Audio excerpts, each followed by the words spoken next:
Are you ready? We're gonna go like this. Make it one blob of clay. Not too big. This might be a little on the small side, but that's okay. And then we're gonna flatten it into a slab. And it's gotta be a thin slab. So as I press down, you can either go like this and go straight down, or you can kind of like use a sweeping motion and it will force the clay to stretch that way. So I kind of move the other way. I might go a couple different directions. You can do it that way. Or you can take these wooden dowels and use them like rolling pins, like so. This one's a little bit thicker, this one's a little bit thinner, so I'm gonna use probably the thinner one when I use it as the armature for my spout. Anybody remember what an armature means? Anybody? Anybody? Well, your arm holds things up. Your armature holds up your clay while you're building.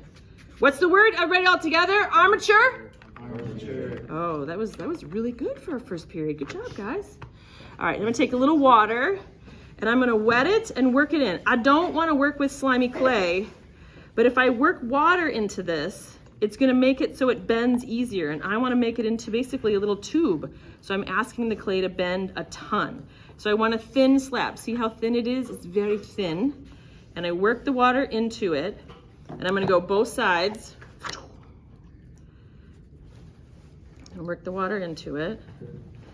And just kind of rub it in. There's a little bump there. That's not ideal. That might break on me later. So not slimy, but pushing the water into the clay will help it be a little more plastic, a little more bendy for me. And it looks like I got a little more on this side, so maybe I'll make this my outside. It also makes it so you don't have to worry about your canvas texture so much. You get a nice smooth outside. So that's a bonus. Now, so I notice it's not shiny. I've worked all the clay in. I'm gonna make, let's see, how do I wanna do this? And I keep lifting it because I don't want it to get stuck on the canvas. I'm gonna make 2 straight edges. And then I'm gonna go at an extreme angle right here. Sound effects always make it work better, because then I have a nice thin place there to work. This looks, I like that outside edge a little more, so I'm gonna make that my outside. I'm gonna take this and I'm gonna wrap the clay around it. I gotta kind of work at it, maybe think of pushing it into itself. If I'm gonna make a thinner end and a wide, I'm gonna back up. If I want it all the same thickness, I'm gonna go like that. So it's all the same thickness for my spout. If I want one side bigger and then I want it to get like a little wider by the body of the teapot, I might put it like that. Then I'm gonna go like this and kind of press it down as soon as it touches, because I don't wanna have a thick part. I wanna try and keep it even thickness, and then I use the dowel to turn it, and it's looting that seam on the inside. And then I take my fettling knife or a needle tool, either one, and I'm cutting it. Do you see the angle? So that when I lift it up, it's not too thick. I overlapped probably a little more than I need, but not bad. And I'm actually gonna keep this fettling knife and lute with it, because my finger can get kind of big and clunky and not as exact. Now I overlapped a little more than I need, so I'm gonna shave a little off. And I can do things here, like I can say, all right, I want this to be all the same width around. I can cut that even all the way around and then take that out. But I use this armature as support. While I'm luting that, I can fix this up. Sometimes I wait to fix up this edge until it's a little closer to leather hard, because it's a little harder to kind of even it out. And then I can kind of like bend it if I want, get some different things. I gotta get my teapot here. I should talk about that.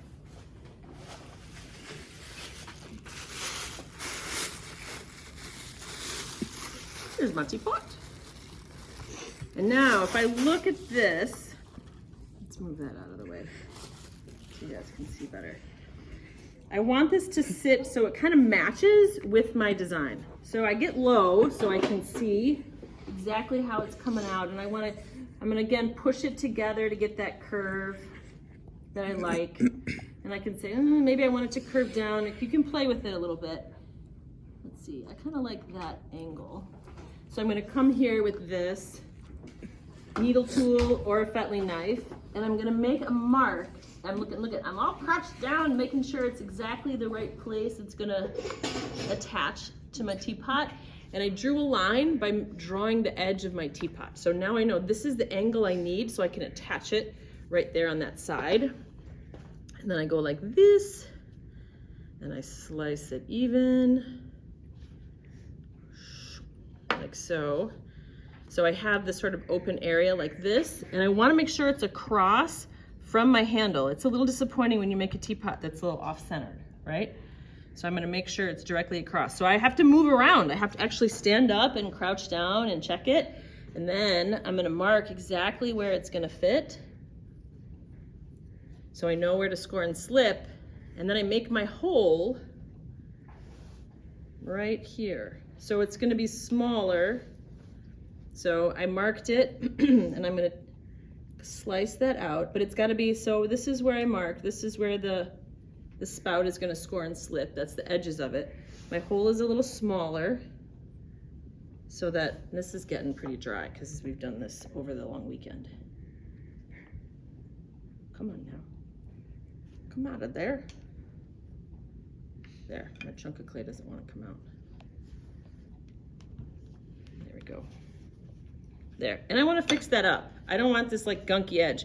If you want to actually make this a functional teapot, you have to really be careful of having clean edges, no spots where, you know, you can't clean. So I'm going to clean out all that gunk, all those things like that. There we go. And then I would score here. It's okay.